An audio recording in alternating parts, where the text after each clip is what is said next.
Hello दोस्तों, आज हम लोग संविधान के पार्ट 19 के विषय में देखेंगे, जिसमें कुछ वर्गों के संबंध में विशेष प्रावधान यहाँ पर बताए गए हैं, जिसमें कुछ महत्वपूर्ण फैक्ट व बहुविकल्पीय प्रश्नों का संग्रह लेकर हम आपके समक्ष उपस्थित हुए हैं। जिसमें पहला फैक्ट है, भारतीय संविधान की उद्देशिका नागरिकों को सामाजिक, आर्थिक तथा राजनैतिक न्याय उपलब्ध कराने का संकल्प व्यक्त करती है, जिसके अनुसरण में संविधान के भाग 16 अनुच्छेद 330 से 342 के तहत अनुसूचित जातियों, अनुसूचित जनजातियों तथा अन्य पिछड़े वर्गों तथा आंग्ल भारतीय समुदाय के संबंध में कुछ विशेष प्रावधान किया गया है, जो अग्रलिखित है यथा जैसे अनुसूचित जाति एवं अनुसूचित जनजाति संबंधी प्रावधान, provision relating to SC and ST. संविधान का अनुच्छेद 366 परिभाषा खंड है। इसके उपखंड 24 एवं 25 के तहत क्रमशः अनुसूचित जाति यानी उपखंड 24 में अनुसूचित जाति व उपखंड 25 में अनुसूचित जनजाति को परिभाषित किया गया है, जिसके अनुसार अनुसूचित जाति से ऐसी जातियां, मूलवंश, रेसेस, जनजातियां या उनके भाग अभिप्रेरित हैं, जिन्हें अनुच्छेद 341 के अंतर्गत अनुसूचित जनजाति समझा जाता है। इसी प्रकार अनुसूचित जनजाति से ऐसी जनजातियां, जनजाति समुदाय या उनके भाग आश्रित हैं, अभिप्रेरित हैं, जिन्हें अनुच्छेद 342 के तहत अनुसूचित जनजाति समझा जाता है। अनुच्छेद 341 के तहत राष्ट्रपति को यह अधिकार प्राप्त है कि वह किसी राज्य या संघ राज्य क्षेत्र के संबंध में उस राज्य के राज्यपाल से परामर्श करके किसी जाति, मूलवंश, जनजाति या उनके भाग को अनुसूचित जाति के रूप में विनिर्दिष्ट स्पेसिफाई कर सकता है। इसी प्रकार अनुच्छेद 342 के तहत राष्ट्रपति किसी राज्य या संघ राज्य क्षेत्र के संबंध में संबंधित राज्य के राज्यपाल से परामर्श कर उस राज्य के किसी जनजाति या जनजाति समुदाय को अनुसूचित जनजाति के लिए के रूप में विनिर्दिष्ट कर सकता है। उल्लेखनीय है कि कोई जनजाति किसी राज्य के केवल एक भाग के लिए अनुसूचित जनजाति घोषित की जा सकती है, किंतु संसद को यह अधिकार है कि वह राष्ट्रपति द्वारा विनिर्दिष्ट अनुसूचित जाति या अनुसूचित जनजाति की सूची में किसी जाति को सम्मिलित या अपवर्जित कर दे, हटा दे। भाग 16 के तहत अनुसूचित जाति तथा अनुसूचित जनजाति से संबंधित प्रावधान अधोलिखित हैं, जैसे स्थानों का आरक्षण, रिजर्वेशन ऑफ सीट्स। अनुसूचित जाति तथा अनुसूचित जनजाति के लिए अनुच्छेद 330 तथा अनुच्छेद 332 के तहत क्रमशः लोकसभा तथा राज्य विधानसभाओं के लिए उनकी जनसंख्या के अनुपात में स्थानों के आरक्षण का प्रावधान किया गया है। आरक्षित स्थानों की संख्या में समय समय पर परिवर्तन किया जा सकता है। वर्तमान समय में लोकसभा की 543 सीटों में से अनुसूचित जाति के लिए 79 सीट्स तथा अनुसूचित जनजाति के लिए 40 स्थान आरक्षित हैं। परीक्षा की दृष्टि से कुछ महत्वपूर्ण तथ्य हैं। संविधान के किस भाग के तहत कुछ वर्गों के संबंध में विशिष्ट प्रावधान दिया गया है? तो ये भाग 16 अनुच्छेद 330 से लेकर 342 के अंतर्गत इसको संविधान में स्थान दिया गया है। लोकसभा में अनुसूचित जाति एवं अनुसूचित जनजातियों के लिए सीटों का आरक्षण संविधान के किस अनुच्छेद के तहत प्रदान किया गया है? तो ये अनुच्छेद 330 के अंतर्गत प्रदान किया गया है। भारतीय संविधान का भाग 16 जो कि अनुच्छेद 330 से 342 में उल्लिखित है, ये किससे संबंधित है? तो ये लोकसभा तथा विधानसभाओं में अनुसूचित जाति, अनुसूचित जनजातियों के आरक्षण तथा आंग्ल भारतीय समुदाय के प्रतिनिधित्व से संबंधित है। अगला है सेवाओं और पदों के लिए दावे, claims of services and post. संघ और राज्यों की लोक सेवाओं में नियुक्ति करते समय अनुसूचित जाति तथा अनुसूचित जनजातियों के दावों पर या क्लेम्स पर प्रशासन की दक्षता बनाए रखते हुए ध्यान रखा जाएगा। इसके तहत राज्य इन वर्गों के उम्मीदवारों के संबंध में परीक्षा में अर्हता अंकों, क्वालिफाइंग मार्क्स में कमी तथा प्रोन्नति में मूल्यांकन मानदंड स्टैंडर्ड्स ऑफ इवैल्यूएशन को घटाने के लिए उपबंध कर सकता है, व्यवस्था कर सकता है, अनुच्छेद 335 के अंतर्गत। अगला है राष्ट्रीय अनुसूचित जाति तथा जनजाति आयोग, national scheduled caste and scheduled tribes commissions. मूल संविधान में अनुच्छेद 338 के तहत अनुसूचित जाति तथा अनुसूचित जनजातियों के लिए एक विशेष अधिकारी नियुक्त करने का प्रावधान किया गया था। 65वें संविधान संशोधन अधिनियम 1990 द्वारा अनुच्छेद 338 में संशोधन करके इन वर्गों के लिए एक 7 सदस्यीय राष्ट्रीय आयोग राष्ट्रपति द्वारा गठित करने का प्रावधान किया गया, जिसमें अध्यक्ष, उपाध्यक्ष और 5 सदस्य होते थे। परंतु अनुसूचित जनजातियों की आवश्यकताओं और समस्याओं में भिन्नता के दृष्टिगत 89वें संविधान संशोधन अधिनियम, जो कि सन 2003 में आया था, के द्वारा राष्ट्रीय अनुसूचित जाति अनुसूचित जनजाति आयोग में व्यापक बदलाव किया गया। इसके द्वारा अनुच्छेद 338 के शीर्षक को बदलकर राष्ट्रीय अनुसूचित जाति आयोग कर दिया गया तथा एक नया अनुच्छेद 338 का या अनुच्छेद 338 ए को जोड़कर एक राष्ट्रीय अनुसूचित जनजाति आयोग के गठन का प्रावधान किया गया है। दोनों आयोगों की संरचना समान है। आयोग में एक अध्यक्ष, एक उपाध्यक्ष और 3 अन्य सदस्यों का प्रावधान इसमें किया गया है, जिनकी नियुक्ति राष्ट्रपति द्वारा की जाती है। इनकी सेवा शर्तें और पदावधि ऐसी होगी जो राष्ट्रपति नियम द्वारा अवधारित करेंगे। आयोग को अपनी प्रक्रिया स्वयं विनियमित रेगुलेट करने की शक्ति प्राप्त होती है। आयोग के अध्यक्ष और उपाध्यक्ष को क्रमशः केंद्रीय मंत्री और राज्य मंत्री का दर्जा तथा आयोग के सदस्यों को भारत सरकार के सचिव का दर्जा दिया गया है। आयोग के अध्यक्ष, उपाध्यक्ष और अन्य सदस्य अपना कार्यभार ग्रहण करने की तारीख से 3 वर्षों की अवधि तक अपने पद पर बने रहते हैं। यहाँ ध्यान देने योग्य है कि अनुच्छेद 339 के तहत राज्यों के अनुसूचित क्षेत्रों के प्रशासन और अनुसूचित जनजातियों के कल्याण के बारे में प्रतिवेदन देने के लिए एक आयोग का प्रावधान है, जिसकी नियुक्ति राष्ट्रपति करेगा तथा आयोग की संरचना, शक्तियाँ और प्रक्रिया भी निर्धारित करेगा।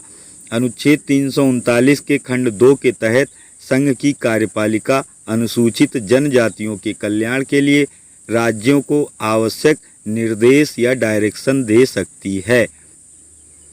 अगला तथ्य है अन्य प्रावधान, जिसके अंतर्गत अदर प्रोविजन संविधान के तहत अनुसूचित जातियों तथा जनजातियों के लिए भाग 16 के अतिरिक्त अन्य भागों के तहत भी प्रावधान दिए गए हैं, जो कुछ इस प्रकार हैं। जैसे अनुच्छेद 46 के तहत राज्यों को यह निर्देश दिया गया है कि वह जनता के कमजोर वर्गों, विशेषतः अनुसूचित जातियों तथा अनुसूचित जनजातियों के शिक्षा और धन संबंधी हितों की अभिवृद्धि करेगा तथा सामाजिक अन्याय और शोषण से उनकी रक्षा करेगा।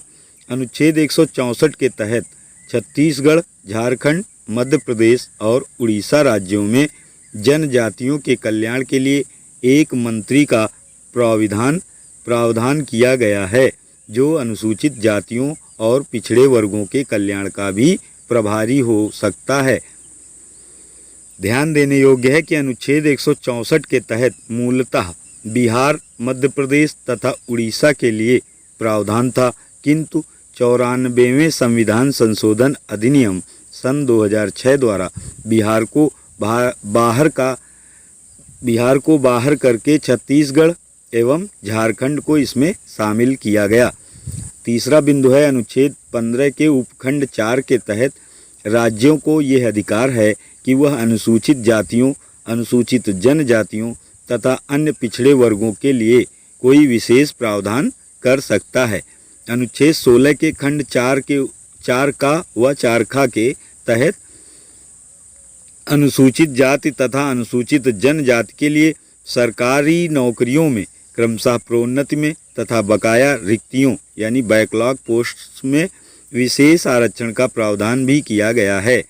भारत के राज्य क्षेत्र के किसी भाग में निवास करने और बस जाने तथा सर्वत्र अबाध विचरण करने या उसमें घूमने फिरने के अधिकार को राज्य अनुसूचित जनजातियों या साधारण जनता के हित संरक्षण के लिए उपयुक्त निर्बंधन लगाकर सीमित कर सकता है। अनुच्छेद 19 के खंड 5 के तहत संघीय सरकार अनुसूचित जनजातियों के कल्याण तथा अनुसूचित क्षेत्रों के प्रशासन के लिए राज्यों को भारत की संचित निधि से सहायता अनुदान ग्रांट्स इन एड दे सकती है। ये कहा गया है अनुच्छेद 275 में। संविधान की 5वीं व 6वीं अनुसूची के तहत अनुसूचित क्षेत्रों और अनुसूचित जनजातियों के प्रशासन और नियंत्रण संबंधी विशेष संवैधानिक प्रावधान किए गए हैं। अनुच्छेद 244 के अनुसार 6वीं अनुसूची के उपबंध असम, मेघालय, त्रिपुरा और मिजोरम, असम, मेघालय, त्रिपुरा, मिजोरम राज्यों के प्रशासन को लागू होंगे। अनुच्छेद 244 के अनुसार 6वीं अनुसूची के उपबंध किन किन राज्यों में लागू होंगे? तो वो है असम, मेघालय, त्रिपुरा और मिजोरम। और जबकि 5वीं अनुसूची के उपबंध इन राज्यों से भिन्न किसी राज्य के अनुसूचित क्षेत्रों के प्रशासन और नियंत्रण को लागू होंगे।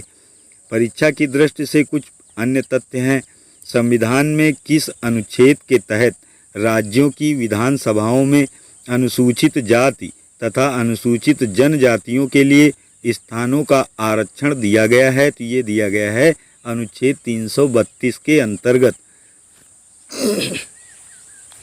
अगला फैक्ट है कौन सी जाति अनुसूचित मानी जाएगी, यह विनिश्चित करने का अधिकार किसे है? तो ये भारत के राष्ट्रपति को ऐसा अधिकार प्राप्त है। किसी राज्य विशेष के संदर्भ में किसी जाति को अनुसूचित जाति घोषित करने की शक्ति राष्ट्रपति को किस अनुच्छेद के तहत प्रदान की गई है? तो ये अनुच्छेद 341 के तहत ऐसी शक्ति प्रदान की गई है। राष्ट्रपति किस अनुच्छेद के तहत किसी जाति को अनुसूचित जनजाति की सूची में शामिल कर सकता है? तो ये अनुच्छेद 342 के तहत शामिल कर सकता है एसटी को।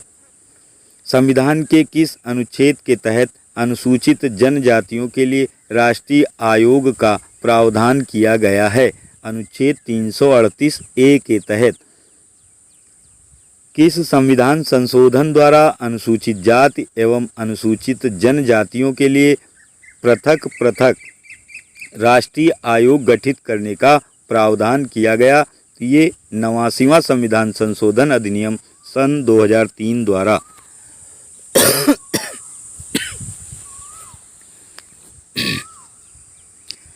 अगला फैक्ट है राष्ट्रपति लोकसभा में कितने आंग्ल भारतीय सदस्यों को मनोनीत कर सकता है? तो ये 2 सदस्यों को अनुच्छेद 331 के तहत मनोनीत कर सकता है राष्ट्रपति, वो भी लोकसभा में, एंग्लो इंडियन मेंबर।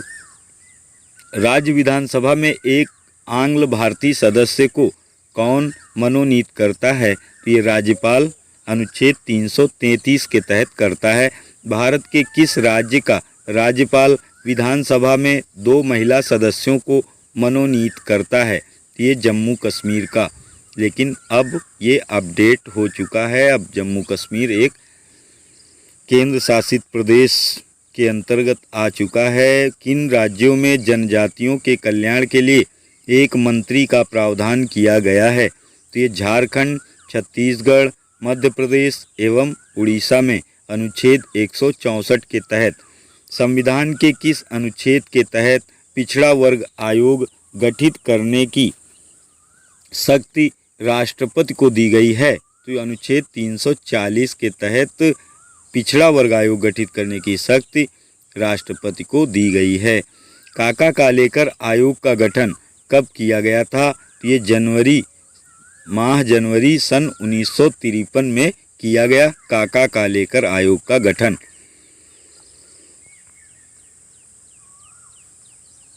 अगला फैक्ट है, प्रथम पिछड़ा वर्ग आयोग किसकी अध्यक्षता में गठित किया गया था? तो ये काका कालेकर की अध्यक्षता में प्रथम पिछड़ा वर्ग आयोग का गठन किया गया। सितंबर 1978 में द्वितीय पिछड़ा वर्ग आयोग यानी मंडल आयोग किसकी अध्यक्षता में गठित किया गया था? तो ये विंदेश्वरी प्रसाद मंडल यानी वीपी मंडल की अध्यक्षता में दूसरा पिछड़ा वर्ग आयोग गठित किया गया, जिसे मंडल आयोग के नाम से भी जाना जाता है। पिछड़े वर्गों के लिए केंद्र सरकार की नौकरियों में 27% आरक्षण संबंधी प्रावधान की सिफारिश किस आयोग ने किया था? ये वीपी मंडल यानी विंदेश्वरी प्रसाद मंडल आयोग की सिफारिश पर 27% आरक्षण संबंधी प्रावधान की सिफारिश इन्होंने की थी। राष्ट्रपति द्वारा निर्दिष्ट अनुसूचित जाति या अनुसूचित जनजाति की सूची में किसे परिवर्तन करने की शक्ति है? संसद को। तो ये शक्ति किसको है? संसद को। राष्ट्रीय पिछड़ा वर्ग आयोग की स्थापना कब हुई थी? ये 1993 में हुई थी। राष्ट्रीय पिछड़ा वर्ग आयोग की स्थापना 1993। अगला है स्मरणीय अनुच्छेद, कुछ आपके लिए भाग 16 में जो दिए गए हैं भारतीय संविधान में वो यहाँ पर हैं। अनुच्छेद 330 लोकसभा में अनुसूचित जातियों तथा अनुसूचित जनजातियों के लिए यानी एससी और एसटी के लिए स्थानों का आरक्षण ये दिया गया है अनुच्छेद 330 में लोकसभा क्षेत्रों के लिए। और अनुच्छेद 331 में लोकसभा में आंग्ल भारतीय समुदाय का प्रतिनिधित्व से संबंधित प्रावधान किया गया है। और अनुच्छेद 332 में प्रावधानित है कि राज्यों की विधानसभाओं में अनुसूचित जातियों और अनुसूचित जनजातियों के लिए स्थानों का आरक्षण की व्यवस्था की गई है। और अनुच्छेद 333 इसमें राज्यों की विधानसभाओं में आंग्ल भारतीय यानी एंग्लो इंडियन सदस्यों का समुदाय का प्रतिनिधित्व करने के लिए व्यवस्था दी गई है अनुच्छेद 333 में, वो भी राज्यों की विधानसभाओं में। अनुच्छेद 338 के अंतर्गत राष्ट्रीय अनुसूचित जाति आयोग यानी national commission for scheduled caste से संबंधित आयोग का गठन की इसमें अनुच्छेद 338 में राष्ट्रीय अनुसूचित जाति आयोग के गठन से संबंधित प्रावधान किया गया है। अनुच्छेद 338 ए के अंतर्गत राष्ट्रीय अनुसूचित जनजाति आयोग यानी national commission for scheduled tribes के विषय में गठन से संबंधित प्रावधान किया गया है। और ये था एससी वाला 338 के अंतर्गत, और एसटी के लिए 338 ए जोड़ दिया गया है और ये आयोग से संबंधित है, आयोग के गठन से इम्पॉर्टेंट है। अगला है अनुच्छेद 340, ये पिछड़े वर्गों की दशाओं के अन्वेषण हेतु आयोग की नियुक्ति से संबंधित इसमें प्रावधान है अनुच्छेद 340 में। और 89वें संविधान संशोधन द्वारा अनुसूचित जाति तथा अनुसूचित जनजातियों के लिए अलग अलग राष्ट्रीय आयोग गठित करने का प्रावधान किया गया है। आंग्ल भारतीय संबंधी प्रावधान है जिसमें provision relating to Anglo Indian यानी संविधान के अनुच्छेद 331 तथा 333 के तहत क्रमशः लोकसभा तथा राज्य विधानमंडल में आंग्ल भारतीय समुदाय के सदस्यों को मनोनीत या नॉमिनेट करने का प्रावधान किया गया है। अनुच्छेद 331 के अनुसार यदि राष्ट्रपति की राय में लोकसभा में आंग्ल भारतीय समुदाय का समुचित प्रतिनिधित्व नहीं है तो राष्ट्रपति इस समुदाय के 2 सदस्यों को लोकसभा में मनोनीत या नॉमिनेट कर सकते हैं। इसी प्रकार अनुच्छेद 333 के अधीन यदि किसी राज्य के विधानमंडल में आंग्ल भारतीय समुदाय का प्रतिनिधित्व पर्याप्त न हो तो उस राज्य का राज्यपाल इस समुदाय के एक सदस्य को विधानसभा में मनोनीत कर सकता है, नॉमिनेट कर सकता है। यहाँ पर उल्लेखनीय है कि लोकसभा तथा राज्यों की विधानसभाओं में अनुसूचित जातियों और अनुसूचित जनजातियों के आरक्षण संबंधी प्रावधान अनुच्छेद 330 से लेकर अनुच्छेद 332 तथा आंग्ल भारतीय समुदाय के सदस्यों के मनोनयन नॉमिनेशन संबंधी प्रावधान अनुच्छेद 331 व 333 के अंतर्गत समाहित किए गए हैं। संविधान के प्रारंभ से 10 वर्ष तक ये लागू रहेंगे। 1960 तक के लिए किया गया था सर्वप्रथम, किंतु ये अब तक प्रत्येक 10 वर्ष पर इस अवधि को बढ़ाया जाता रहा है, जो अब तक बढ़ता ही चला जा रहा है। वर्तमान में 95वें संविधान संशोधन अधिनियम 2009 द्वारा इस अवधि को 2020 तक के लिए बढ़ा दिया गया था। अनुच्छेद 334 के अंतर्गत पिछड़े वर्गों संबंधी प्रावधान provision relating to backward class. संविधान के तहत पिछड़ा वर्ग शब्द परिभाषित नहीं है, परंतु कुछ अनुच्छेदों यथा अनुच्छेद 15 के खंड 4, अनुच्छेद 16 के खंड 4 तथा अनुच्छेद 340, ये 3 अनुच्छेद हैं। इनके तहत इनके संबंध में कुछ विशेष प्रावधान किया गया है। प्रायः पिछड़े वर्ग के अंतर्गत उन जातियों को शामिल किया जाता है जो सामाजिक एवं शैक्षणिक दोनों दृष्टि से पिछड़े हैं। इसका निर्धारण केंद्र व राज्य सरकारों द्वारा किया जाता है। अनुच्छेद 340 के तहत राष्ट्रपति को पिछड़े वर्गों की दशाओं और कठिनाइयों का अन्वेषण इन्वेस्टिगेशन कर उसके सुधार हेतु सिफारिश करने के लिए एक पिछड़ा वर्ग आयोग नियुक्त करने की शक्ति दी गई है। आयोग अपने को निर्देशित विषयों का अन्वेषण कर राष्ट्रपति को प्रतिवेदन सौंपता है, जो उसे संसद के प्रत्येक सदन के समक्ष रखवाता है। उल्लेखनीय है कि राष्ट्रपति द्वारा अब तक 2 पिछड़ा वर्ग आयोग का गठन किया गया है।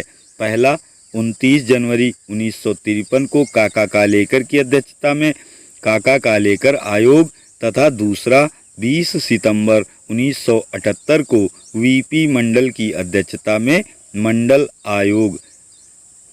काका कालेकर आयोग ने पिछड़े वर्गों की पहचान के लिए सामाजिक तथा शैक्षणिक मानदंड निर्धारित कर सरकारी सेवाओं में इनके लिए आरक्षण की सिफारिश किया था, किंतु सामाजिक तथा शैक्षणिक मानदंड स्पष्टतया परिभाषित न होने के कारण इस सिफारिश को अमान्य कर दिया गया।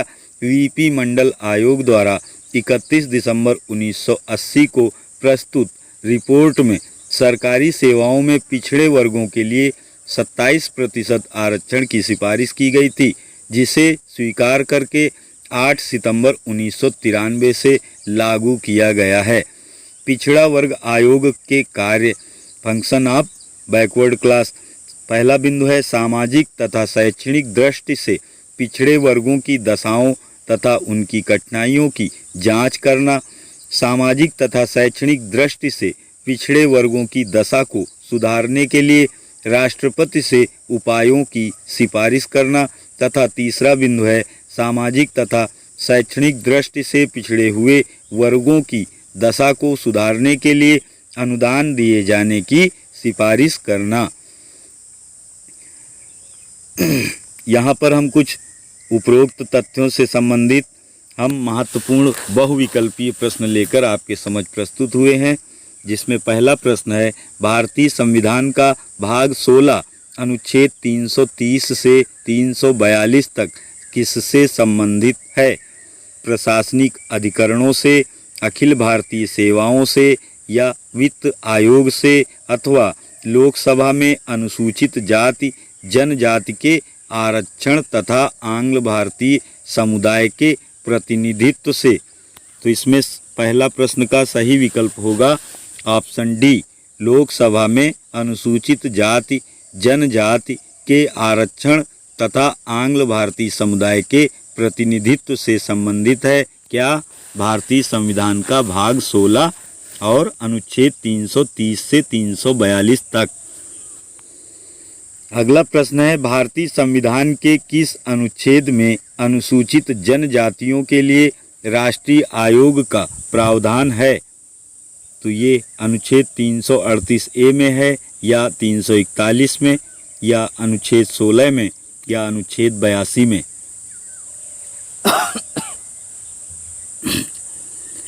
तो इसमें सही विकल्प होगा ऑप्शन ए, अनुच्छेद 338 ए में अनुसूचित जनजातियों के लिए राष्ट्रीय आयोग का प्रावधान किया गया है। Option A.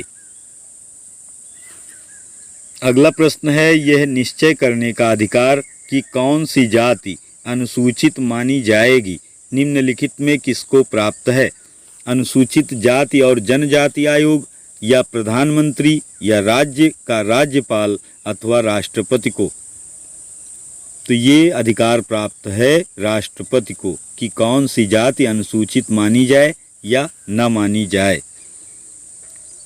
तो ऑप्शन डी इसका सही विकल्प हो जाएगा।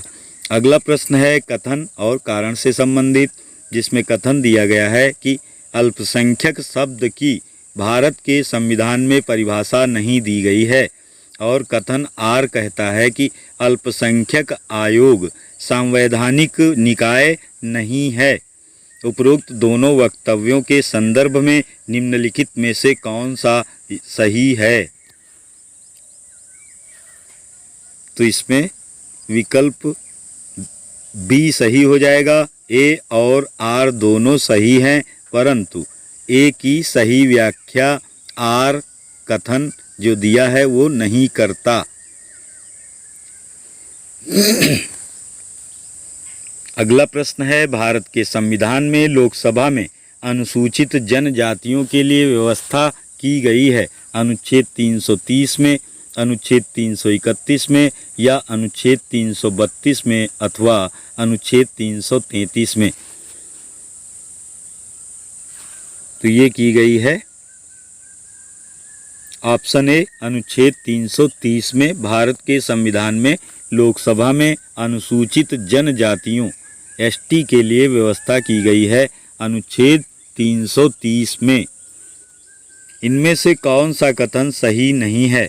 अनुसूचित जातियों और अनुसूचित जनजातियों की सूचियां प्रत्येक राज्य के लिए उस राज्य के राज्यपाल से परामर्श के पश्चात राष्ट्रपति द्वारा सन 1950 में जारी आदेश द्वारा बनाई गई हैं।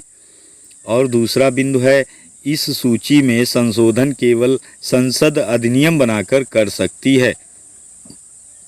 इसमें कथन सही नहीं है वो वाला बताना है। अनुसूचित जातियों और अनुसूचित जनजातियों की सूचियां संबंधित राज्य सरकारों द्वारा बनाई और संशोधित की जाती हैं। और अगला बिंदु है, कोई जनजाति राज्य के केवल एक भाग के लिए अनुसूचित जनजाति घोषित की जा सकती है। तो इसमें सही विकल्प हो जाएगा ऑप्शन सी, अनुसूचित जातियों और अनुसूचित जनजातियों की सूचियां संबंधित राज्य सरकारों द्वारा बनाई और संशोधित की जाती हैं। ये कथन यहाँ पर सही नहीं है। शेष सभी कथन इसमें प्रश्नानुसार सही हैं, ऑप्शन सी को छोड़कर। अगला प्रश्न है, निम्न में से किस प्रदेश में सर्वाधिक अनुसूचित जनजातियां हैं? बिहार, मध्य प्रदेश, राजस्थान, आंध्र प्रदेश। तो इसमें सही विकल्प होगा ऑप्शन बी, मध्य प्रदेश।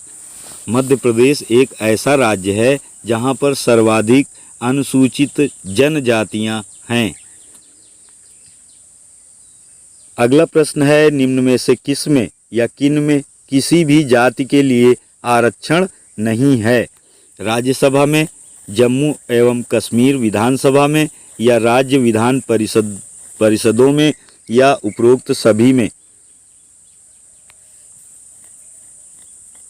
तो इसमें सही उत्तर होगा ऑप्शन बी, जम्मू एवं कश्मीर विधानसभा में लेकिन अब ये प्रश्न यहाँ पर निरर्थक हो जाता है, क्योंकि वहाँ 370 अनुच्छेद के अंतर्गत उसको अब बर्खास्त कर दिया गया है, उसको हटा दिया गया है।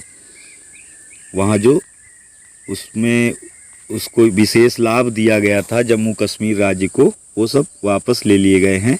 अनुसूचित जनजाति का दर्जा हिंदुओं तक सीमित है, धर्मनिष्ठ से तटस्थ है, या हिंदुओं एवं ईसाइयों तक सीमित है, या हिंदू एवं मुस्लिमों तक सीमित है। प्रश्न संख्या 9, इसमें सही विकल्प होगा ऑप्शन बी, धर्मनिष्ठ से तटस्थ है। कौन? अनुसूचित जनजाति का दर्जा। अगला प्रश्न है 2003 में गोरखाओं को ओबीसी का दर्जा दिया गया, यूपी में, आंध्र प्रदेश में, महाराष्ट्र में या उत्तराखंड में? तो इसमें सही विकल्प हो जाएगा ऑप्शन बी, आंध्र प्रदेश में। 2003 में गोरखाओं को ओबीसी का दर्जा दिया गया आंध्र प्रदेश में। अगला प्रश्न है मंडल आयोग रिपोर्ट किस वर्ष प्रस्तुत की गई? तो ये 1990 में या 1983 में, 1980 में अथवा 1977 में? ये प्रस्तुत की गई थी ऑप्शन सी, 1980 में। मंडल आयोग रिपोर्ट किस वर्ष प्रस्तुत की गई? तो ये 1980 में प्रस्तुत की गई। अगला प्रश्न है मंडल आयोग जिसके प्रस्तावों ने अछूत विवाद का सूत्रपात किया है को गठित करने वाले थे? कौन? इंदिरा गांधी, मोरारजी देसाई, राजीव गांधी या विश्वनाथ प्रताप सिंह?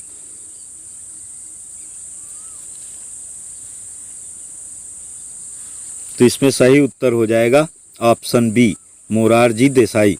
मंडल आयोग जिसके प्रस्तावों ने अछूत विवाद का सूत्रपात किया है को गठित करने वाले थे मोरारजी देसाई।